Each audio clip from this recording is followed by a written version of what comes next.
جس طرح کہ آپ کو پتا ہے کہ آج سے 2 دن پہلے علیمہ خان صاحبہ کو ڈیرہ جیل کے باہر ملاقات نہیں ہونے دی گئی، اور جس طرح وہ بغیر جوتوں کے ننگے پاؤں تپتی زمین پر بیٹھی ہوئی تھی، پھر آپ نے دیکھا کہ وہیں پر کس طرح سے آسمان سے تودے اور برف اور برفباری ہوئی، کس طریقے سے خدا نے انصاف دیا۔ تو میں ان سیاستدانوں کو جو اسلام آباد میں جعلی طریقے سے آئے ہیں ان کو کہتا ہوں کہ ہوش کے ناخن لیں۔ جس طرح سے یہ کر رہے ہیں، آج ہمارے opposition leader Malik Ahmad Khan Butcher صاحب اور عمر ایوب صاحب اپوزیشن لیڈر قومی اسمبلی، اور اس کے علاوہ سلمان راجہ صاحب، سب لوگ گئے ہوئے ہیں، لیکن آپ وہ صبح سے اب تک باہر کھڑے ہوئے ہیں، ان کی ملاقات نہیں ہونے دی جا رہی۔ جب ہم ادھر بات کرتے ہیں اسمبلی کے اندر تو وہ کہتے ہیں کہ ہمیں نہیں پتا یہ کون ملاقات ہمیں نہیں دے رہا، لیکن گورنمنٹ ان کی ہے اور ان کو نہیں پتا۔ دوسرا، اگر ان کو نہیں پتا، آئی جی جیل خانہ جات کو نہیں پتا تو بھائی کس کو پتا ہے؟ تو ہماری سب کی اپوزیشن کی گزارش یہی ہے کہ جو خان صاحب کی جو ملاقات ہے وہ ہونی چاہیے، وہ بحال ہونی چاہیے، اور یہ جو کر رہے ہیں یہ اس طرح کا ظلم کہیں نہیں ہو رہا جو یہ جیل میں بیٹھے ہوئے شخص کے ساتھ کر رہے ہیں۔ اس کی بہنیں بھائی بیٹھی ہوئی ہیں اور اس کی ملاقات نہیں کروا رہے، ایسا کبھی نہیں ہوا۔ پھانسی کے مجرموں کے ساتھ ایسا نہیں ہوتا جو ایک بے گناہ 200 مقدمات میں ملوث عمران خان کے ساتھ بھی کر رہے ہیں۔ اور دوسرا، آپ نے کل گندم کے بارے میں جو وزیر اعلیٰ فارم 47 کی ہیں، اس نے جو پہلے لوگوں کو جھوٹے وعدے دیے تھے کہ میں آپ کا نقصان نہیں ہونے دوں گی، میں آپ کے نقصان کی ذمہ دار ہوں گی، تو اب دیکھیں 52,000 روپیہ فی ایکڑ بیچنے والے زمیندار کو، کسان کو نقصان ہے۔ جو مستاجر ہے جنہوں نے ٹھیکے پر لیے ان کا نقصان اس سے بھی زیادہ ہے۔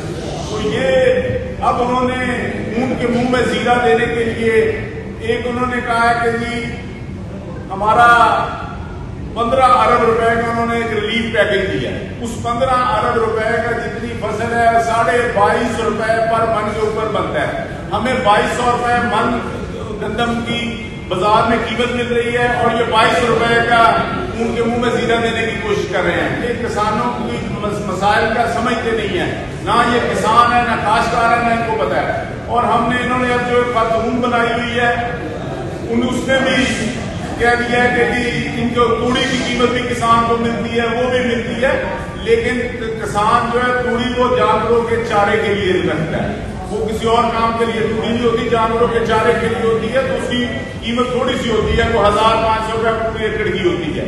لیکن اس میڈم کو کون سمجھایا، اور اس کو وزیر اعلیٰ کا انہوں نے خصوصی مشیر لگا دی اور وزارت اس کو دے دی گئی ہے، اور یہ کہہ رہی ہے کہ 1500 جو لوگ ہیں وہ کسان ہیں، اور ان کو توڑی کے بارے میں پتہ نہیں، یہ جانوروں کی خوراک ہے، اگر ان کو چاہیے ہو تو کسان ان کو منہ میں توڑی دے دیں گے کسی کو چاہیے، لیکن ان کو اس بارے میں نہیں پتا۔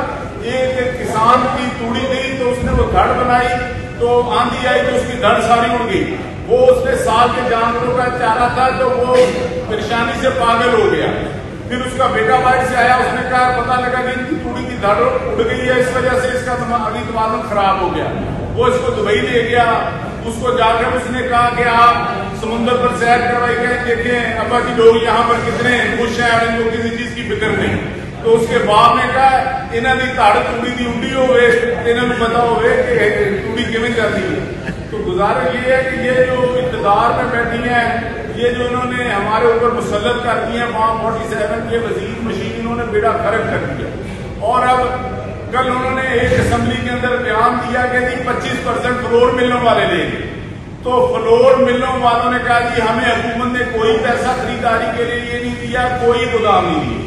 اگر انہوں نے سرکاری گودام دیے ہوتے تو اس کے اندر فیومیگیشن ہونی ہوتی ہے، اس کی صفائی ہونی ہوتی ہے، وہاں پر دوائیاں چھڑکنی ہوتی ہیں، اس کا 2 مہینے پہلے سے انتظام شروع ہوتے ہیں۔ کہیں انتظامات نہیں ہے، صرف یہ جھوٹ سے لوگوں کو راضی کرنے کی کوشش کر رہی ہے۔ اگر آپ دیکھیں کہ یہ جو کہہ رہی ہیں، تو آج ہم نے جب رابطہ کیا تو فلور مل مالکان نے کہا جی ہمیں کوئی گورنمنٹ نے پیسے نہیں دیے، نہ ہمارے پاس پیسے ہیں، نہ ہم 25% خرید سکتے ہیں، اور انہوں نے کہا جی اگر ہم نے آپ کو دینی ہو تو آپ کا کیا ریٹ ہے؟ انہوں نے کہا جی ہمارا 1800 روپیہ ریٹ ہے۔ یہ دیکھیں ہم 4000 کی بات کر رہے ہیں، یہ ہماری 1800 میں 25% لکھوا رہے ہیں، اور پھر کہہ رہے ہیں جی ہم نے بینکوں کو کہہ دیا وہ 70% آپ کو پیسے دیں گے۔ جب بینکوں سے رابطہ ہوا انہوں نے کہا جی ہمارے پاس کوئی گوڈاؤن نہیں ہے، نہ ذاتی ہے نہ سرکاری ہے۔ تو ہم آپ کو کیسے پیسے دے سکتے ہیں؟ ہم نے کہا گورنمنٹ کے گودام میں رکھ لیں. انہوں نے کہا جی گورنمنٹ کے گودام میں کیسے پتہ لگے گا یہ کس بینک کا اپنے ہے یہاں پر ہم نے انویسٹمنٹ کی ہوئی ہے. اگر کوئی زمیندار کہے گا یہ میری گندم ہے، یہ میری گندم ہے، یہ میری گندم ہے، یا تو گورنمنٹ خرید لے تو ہم پیسے دے سکتے ہیں، ایسے کسانوں کو ہم نہیں دے سکتے. تو اس کا جو پر من بن رہا ہے جو گورنمنٹ کے حساب سے جو کہہ رہے ہیں وہ 1200 روپے پڑ رہا ہے. تو میں یہ کہنا چاہتا ہوں ایک تو ہمارے اپوزیشن لیڈر قومی اسمبلی اور صوبائی اسمبلی اور جتنے لوگ ہیں ان کی عمران خان سے ملاقات کروائی جائے، اور کل جو ان کے اپنے ایم پی ایس ہیں وہ بھی سب رو پڑے اور پھٹ پڑے ہیں. تو میں گزارش کروں گا کہ یہ جو ایوان ہے اس کے اوپر اکٹھا ہو جائے اور تمام لوگوں کو اکٹھے ہو کر چلنا چاہیے، اور یہ جو کسان کا معاشی قتل کیا جا رہا ہے اس کو بند کرنا چاہیے. دیکھیں جی ابھی پنجاب اسمبلی کا اجلاس چل رہا تھا، گندم پر بحث ہو رہی تھی، بڑا اہم اجلاس تھا. تو آج ان کے اجلاس میں کوئی وزیر نہیں آیا، کسی محکمے کا ایک وزیر نہیں آیا، کوئی سیکٹری نہیں آیا. تو گورنمنٹ اس میں سیریس نہیں ہے. تو اب ہم اجلاس کے اندر تھے تو پتہ چلا کہ انہوں نے اڈیالہ جیل کے باہر ملک احمد خان بچر جو اپوزیشن لیڈر پنجاب اسمبلی ہیں، حامد صاحبزادہ حامد رضا صاحب کو، عمر ایوب صاحب کو جو اپوزیشن لیڈر قومی اسمبلی ہیں، حلیمہ باجی کو جو عمران خان صاحب کی بہن ہے، انہوں کو اڈیالہ جیل کے باہر سے گرفتار کر لیا ہے. تو آج ہم نے اسمبلی کا بائیکاٹ کر دیا ہے. کل اجلاس ہے، جب تک ہمارے اپوزیشن لیڈر یہاں نہیں آتے اور ان سب کو رہا نہیں کیا جاتا اور ان کی ناجائز گرفتاری کے خلاف ہم نے یہ آج احتجاج کیا. اب یہ اجلاس کل جو اجلاس ہے اس میں ہم بائیکاٹ کریں گے تو یہ اجلاس نہیں چلے گا. دوسری سب سے مین بات جو ہے کہ آپ نے دیکھا آج سے 4 دن پہلے جب علیمہ بی بی کو انہوں نے سڑک پر فٹ پاتھ پر بیٹھی ہوئی تھی، تپتی دھوپ میں ان کے جوتے نہیں تھے، تو جب انہوں نے اوپر خدا کی طرف دیکھا تو آپ نے وہ منظر دیکھا کہ اسلام آباد میں پھر کیسا طوفان آیا، کیسے زالہ باری ہوئی کہ کسی کو سر چھپانے کی جگہ نہ ملی. میں اس حکومت کو تنبیہ کرتا ہوں کہ یہ اوچھے ہتھکنڈے نہ کرے. ایک بانی پی ٹی آئی سے اس کی بہن کی ملاقات کرانا، ایسا ظلم نہ کرے. ان کی ملاقات کرائی جائے اور تمام سیاسی ملاقاتیں کرائی جائیں، لیڈروں کی ملاقاتیں کرائی جائیں. جب نواز شریف جیل میں تھے تو وہ زیادہ دن تو ہاسپٹل میں رہے تو ہر آدمی کو ملتے جلتے تھے.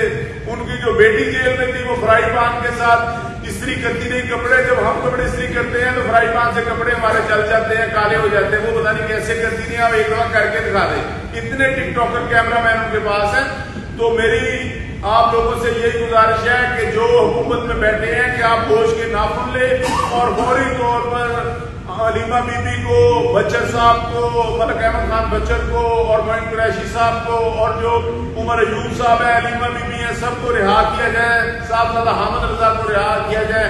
ان کی ناجائز گرفتاری صرف ایک ملاقات کا ان کو اتنا ڈر ہے. تو یہ ایسے اچھل کرنوں سے نہ حکومت چلے گی. آپ کے کسان سڑکوں پر ہیں، ڈاکٹر سڑکوں پر ہیں، تمام جو اس وقت اساتذہ سڑکوں پر ہیں، ٹیپٹا کے ملازمین سڑکوں پر ہیں. کوئی ایسا محکمہ نہیں جس کے ملازمین سڑکوں پر نہ ہو. تو یہ جو کرنے جا رہے ہیں تو ایسا ظلم نہ کریں، ان کو فوری رہا کیا جائے. اگر ان کو ابھی نہ چھوڑا تو کل کا اجلاس پنجاب اسمبلی کا نہیں چلے گا. نہیں چلے گا. کیا بتایا جا رہا ہے لیڈر کو کیوں گرفتار؟ ان کو گرفتار اس لیے کیا گیا کہ وہ عمران خان صاحب سے ملاقات کر کے ان کو شک ہے کہ اگر یہ ملاقات ہو گئی تو کوئی احتجاج کی کال دے دیں گے خان صاحب تو احتجاج ہو جائے گا. تو ہمیں تمام موٹر وے جیسے ہم نے پہلے بند کی تھی ویسے ہمیں بند کرنی پڑ جائے گی موٹر وے. جیسے انہوں نے پہلے انہوں نے کہا تھا کہ ہمیں موٹر وے ٹھیک کرنی ہے، پورے پاکستان کی موٹر وے بند کرنی تھی، تو ایسے انہیں پتا ملک بند ہو جائے گا. تو اس لیے آگے کسان سڑکوں پر ہیں. تو ایسے میں وہ چاہتے ہیں کہ عمران خان کی ملاقات نہ ہو، کہیں اس کا جو پیغام ہے وہ لوگوں تک نہ پہنچے.